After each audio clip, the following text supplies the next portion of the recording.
Hello, my friends. I am back again today with another story. Our story today is called Two Little Red Mittens.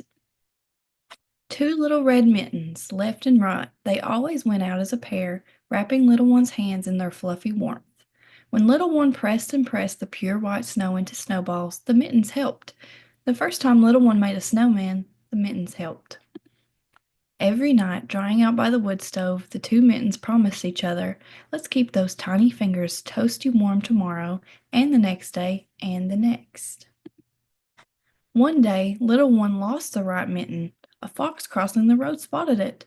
"A human child must have dropped this," he said. He gently hung it on a branch for the owner to find. But the right mitten was not by the wood stove that night. Only the left mitten made it home. It was terribly lonely. Overnight, a blizzard howled and blew snow all around. The right mitten got knocked off the branch and fell beneath a tree. Just as it was about to be buried in the snow, a passing mother rabbit scooped it up and carried it into the forest. Wonder what she's going to do with her mitten. The next day, as soon as little one woke up, she searched high and low for the lost right mitten, but it was nowhere to be seen. Little one went back and forth over yesterday's path and looked at beneath her favorite fir tree, but the mitten was gone. Little one got her mother to help and searched again, but it was no use. So little one's mother knitted her a new right mitten. So now she's got a new one, but her old one is still lost. At the same time, the mother rabbit was enjoying a cup of hot tea. It was her favorite kind, made from the many dandelions that she'd picked in the spring. The mitten made the perfect tea cozy. The mother's twin came bouncing in. "Mommy, what's that fluffy red thing? Is that a hat?" The bunnies drew close together, cheek to cheek, and pulled the mitten over their heads at once. "How warm! It even covers my ears all the way. It is so soft on my forehead." The bunnies realized that the mitten made a perfect nightcap, so now the mitten is taking care of these little bunnies. Some nights, as the twins were having sweet dreams, the right mitten would lie awake thinking of the left mitten. What is that mitten up to these days? The left mitten had always been there. Even at night, the dear friend had been there.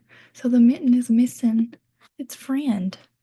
One day, three little mice came over to play. When the bunny showed them their downy red hat, the mice instantly wanted it for themselves.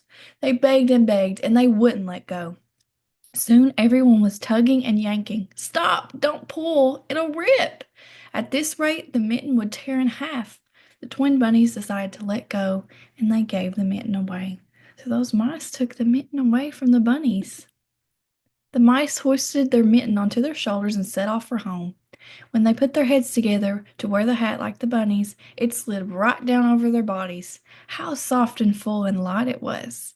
Three mice who had trouble staying still when they slept had a good idea.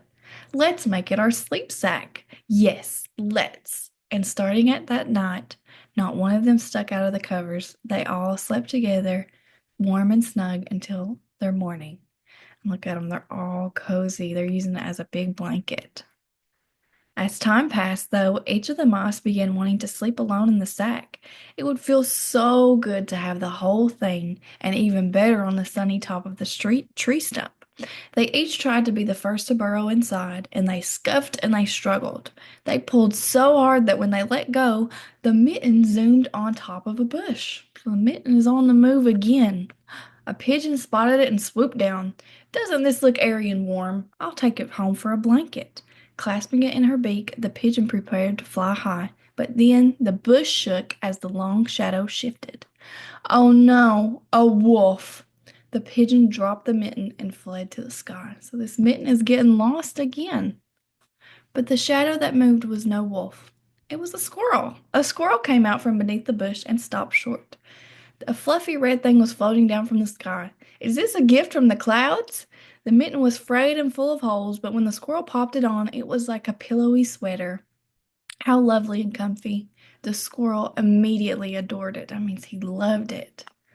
All this time, the mitten was working with the new right mitten, warming and protecting little one's hands. Together, they made a big snowman and brushed the snow off the dog. With each touch of pure white snow, the left mitten thought of the old right mitten. I wonder if everything's all right. So he's missing the lost mitten. That's with the squirrel right now. They made the tiny snowballs together. That mitten had helped pull the sled for little one and picked up red berries that fell in the snow, so they had many good memories together. One day, the left mitten spied something red on a tree branch. It looked like a single red flower blooming in the snowy woods. On second look, it was the right old mitten. It was stretched, torn, unraveling, and a totally different shape. But there was no mistake. The right mitten saw the left mitten too, so they finally found each other. Just then, the squirrel came out and caressed the right mitten with its cheek. Ah, it's dry. I can smell the sun. Spring is coming, bit by bit. The squirrel held the mitten close, treasuring it, so he loves that mitten. There in the warm sunlight, the two mittens passed each other, the right and the left. Now they were both very happy.